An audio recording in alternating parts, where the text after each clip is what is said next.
Yo, dudes, the Empire's pretty chill. Maybe you could, join it or something. Another day in the life of watching movies. So, let's see what the next James Bond films we're going to be watching now on Amazon.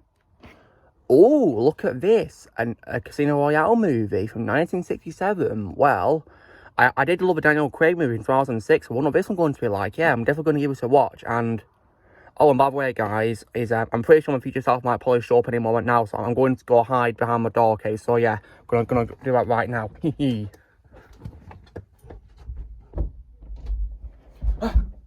Oh, where did he go? He must have hidden from me. Oh, better luck next time. Ha! Fooled him. He thought I was not there when really I was hiding down the door all that time. He had no idea. So yeah, you can't stop watching this. So let's watch this film, shall we? So, 3, 2, 1, play.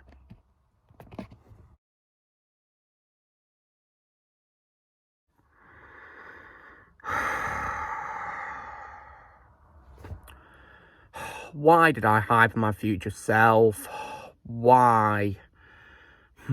Hey everyone, Lucimus Prime here. So, in today's video, guys, I'm going to be wrapping up my James Bond ranking and review series of videos, unfortunately in a very negative way, because I am now going to be doing this trash talk for probably what is, in my opinion, the absolute worst spy movie I've ever seen in my life, which of course is none other than 1967's Casino Royale. And no, guys, I'm thankfully not talking about the 2006 movie. I'm talking about the 1967 garbage, because I really hate this movie. I absolutely despise it. And this film is just absolutely awful, in my opinion. So, now, what is this movie about and how did it get made, guys? So basically, this film, of course, was produced by Charles K. Feldman. And he acquired the film rights in 1960 and had attempted to get Casino Royale made as an Eon Productions Bond film, but he failed to come to terms with the producer of the Eon series being Albert R. Broccoli and Harry Saltzman. Believing that he could not compete with the Eon series, Feldman resolved to produce the film as a satire, which was definitely a very dumb move in my opinion. The budget escalated as various directors and writers became involved in the production, and actors expressed dissatisfaction with the project, and you know what, I can't blame them the slightest.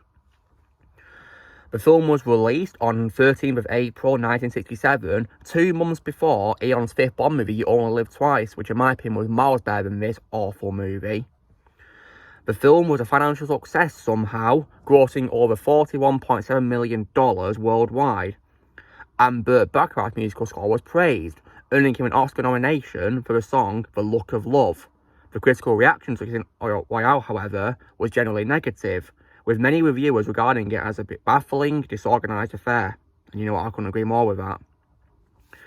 Since 1999, the film's rights have been held by Metro-Goldwyn-Mayer Pictures, distributors of the Bond films by Eon Productions.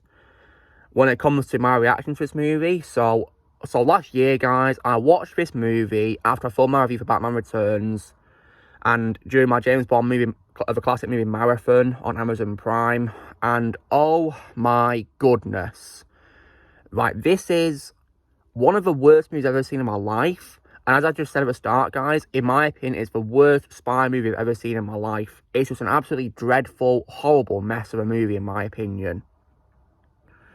So, what is this movie about, guys? So, this movie is, of course, based on a 1953 novel of the same name by Ian Fleming, although, in my opinion, it has very poor faithfulness to it.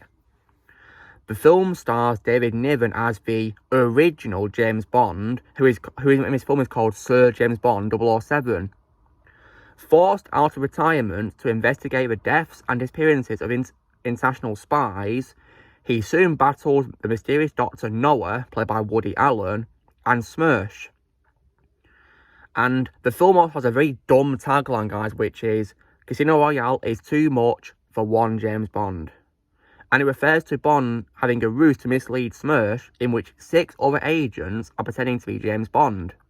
Which was definitely a dumb story right there. For example, the Baccarat Master Evelyn Trimble, played by Peter Sellers, Millionaires by Vesper Lind, who was played by Ursula Andress, who of course was in Dr. No as well, the first of the Eon Productions Bond movies where she played Honey Rider. Then also Bond's secretary, Miss Moneypenny, played by Barbara Bouchette, and Bond's daughter with Mata Bond, called Joanna Pettet, and the British agent's Coop, played by Terence Cooper, and the detainer, played by Delia Lavey. So, now, if you guys were to ask me if there's anything good about this movie, well, I'm going to say, guys, right off the bat, that in my opinion, there is nothing good about it, in my opinion. Like, honestly, guys, right, tell me what is good about this movie, because I can't think of anything good about it. Like, is it any wonder the critical reaction was negative? Because I hated this movie. Like, I have no idea what this film was trying to be. I have no idea who it was aimed at. I haven't got a clue. And this film is also, of course, apparently a parody movie. But the thing is, guys, is that, you know, I went into this film watching it knowing it was going to be a parody film. But, guys, I never laughed at all watching it. I did not find any of this movie funny at all. It was just an absolutely dreadful, horrible mess of a movie that made zero sense. So, I'm going to go straight on to the bad qualities. So, one thing that I think is so dumb about this film, guys, is it has 5 directors of the movie. 5. Like, that's just ridiculous and makes no sense. For example, this was directed by John Huston, Ken Hughes, Robert Parrish, Joe McGrath, and Val Guest. Like, that just doesn't work for me at all. Just horrendous. That's in my opinion. And the film does so many terrible things on way too many levels. It's unreal how bad this film was for me. I hated it. Like, for example, when it comes to the actual James Bond in this film, guys, I will say that in my opinion, David Niven is probably the worst Bond actor that I've seen, in my opinion. Like, he did not act at all like James Bond at all in this movie. Like, when I see him in this film, guys, I don't see James Bond at all with his performance. I just don't see Bond. That's me. In my opinion, all the actors in the Eon films were way better than this Bond, in my opinion. Way better. And when it comes to the rest of the cast as well, I feel so bad for them, and I heard the production of this film was also really bad as well. For example, Peter Sellers and Orson Welles, they hated each other so much that in the filming of them, they filmed them face to face, but where one of them was played by a double instead. And also as well, one particular actor in this film who I do also feel really bad for, guys, was probably Woody Allen. Because in this film, they really wasted his talent a lot. Because he, of course, plays Dr. Noah, guys. And guess what, guys, right? In the scenes where he's interacting with James Bond, he says absolutely nothing. He's a mute whenever James Bond's around, because James Bond's his uncle, guys, in this film. Yeah, makes no sense, does it? And for some reason, whenever he's near James Bond, he can't speak. So, like, what? Why would you put Woody Allen in this film if you're going to make him mute for most of it? Ridiculous. And I also heard that Woody's production filming was also really bad too, because he filmed his scenes in London, but producers delayed his final day of filming in so many times that out of frustration, he left the set and he went directly to Heathrow Airport and flew back to New York without changing out his costume. So I feel really bad for Woody, guys, but I did however read somewhere that apparently it was this film that convinced him to be a director and make better films, which he certainly has done, because I definitely love his film Midnight in Paris. Yeah, that film was a masterpiece compared to this trash. And then, also as well, guys, I already mentioned Orson Welles. Well, guess what, guys? They actually dragged Orson Welles into this to play the villain Le Chiffre. But the problem is, guys, is that he's absolutely wasted. He barely appears in a movie at all, which is unacceptable. This is supposed to be an adaptation of a book by Ian Fleming, where Le Chiffre is a main villain, isn't he? So, why is he barely in this movie? It makes zero sense. So it was just absolutely stupid how they wasted him like that. That's why I prefer him strongly as Unicron in Transformers the movie. But I feel so bad for him. He was absolutely wasted in this film, guys. And that's why I prefer Mads Mikkelsen's version from the 2006 movie, because he had much more to do than this version of Le Chiffre. See, I can't believe they had to waste him like that in this movie. Oh my goodness. So yeah, this film in my opinion is absolutely trash. And also, guys, I I also as well definitely hate how this film literally uses the Alien 3 cliche before Alien 3 even came out. Yeah, it does it before the film even came out. Because it does it to M, guys, because the film begins in a very dumb scene as well, which is just absolutely ridiculous. Because at the start of the movie, Bond's mansion is destroyed by a mortar attack on the orders of M. But guess what, guys? M, who ordered the attack, gets killed in the explosion. Which is just absolutely stupid, and I feel bad for John Huston, who played M. I feel so bad for John Huston. Like, how dare they waste John Huston like that? Like, that's why, guys, I prefer John Huston as Gandalf, as the voice of Gandalf in the animated Lord of the Rings movies by Rankin and Bass. But it's not so much because I don't like those movies. But I thought it was much better involved as Gandalf than he was as M, in my opinion. Yeah, they really wasted John Huston's time with this movie. Poor him. You know, being one of the directors of it and also playing M. What a waste of him. And also as well, guys, right, this movie, in my opinion, has absolutely dreadful pacing, in my opinion, because this film is 131 minutes, right? Yeah, which of course is is 2 hours and 11 minutes, and it feels way too long, ridiculous, because when I watched this film, guys, on Amazon, you know, I watched like about 15 minutes of it, and I was already bored out of my mind. That's why I took a break from watching it to watch Lethal Weapon 2 instead. While having my dinner, that's what I did, yeah, because I was so bored. Like, I turned off after 15 minutes and I watched Lethal Weapon 2 instead while eating my dinner, which was a way better film than this trash. Then I finished the movie later, and I wasted, you know, more than 2 hours of my life. Like, the movie was just absolutely awful, and I also had no clue what story it was trying to tell at all. I didn't have a clue at all what this film was trying to tell with the story, because it made absolutely zero sense. And I don't care if we're trying to make it a parody film, because like I said, guys, I didn't find the movie funny. I didn't laugh at all watching it. Because in my opinion, the humour they attempted to execute was absolutely terrible. I wouldn't even call it humour, it was that bad. And also as well, not only that, but one thing that I think is also a problem with this film is also how it is so unfavourable to a Bob at Ian Fleming. I mean, I think it's also a very dumb move how they made this film into a parody film, because as far as I can recall, guys, James Bond is not a parody character at all. He's supposed to be a serious spy character. That's what Ian Fleming wanted for a character. So I feel this movie is very insulting to Ian Fleming by doing that. Very insulting. So yeah, like, if you guys want to see a much better, like, spy parody film than this trash, I'd recommend Austin Powers, because those films are way more funnier and they know what they're doing compared to this garbage. So I'd recommend those. They know what they're doing. And thankfully, Austin Powers isn't directly James Bond, is he? He's a new character, isn't he? He was inspired by Bond as a parody version of him. That was way better than this garbage. In addition as well, guys, one thing I also think is also awful about this movie is also the visuals, because I, of course, watched Bond movies in a marathon, guys, so when I saw this movie, I'd already seen Sean Connery's films before it, you know, like Dr. No, From Russia With Love, Goldfinger, my favourite Bond movie of all time, and also Thunderball. And when I compare the visuals with those to this film has awful visuals in comparison to older movies. And I don't get that at all, because the visuals for Sean Connery's Bond films before this were brilliant for a 60s standard. Stunning. Like, because I watched the films in high definition, guys, and this movie in high definition as well. And the visuals for this movie were just god-awful. Like, it looked pretty blurry at times and not clear. Like, I don't know what the hell happened at all. Like, the visuals were just absolutely dreadful in this movie. Like, unbearable to watch. Probably one of the reasons why I took a break from watching it to watch Lethal Weapon 2 instead, because I was so bored. And also because the visuals were absolutely terrible to look at. Horrible. And also as well, guys, now, while the music in this film, of course, got nominated for an Oscar, in my opinion, the music in this movie was also awful, in my opinion, yeah.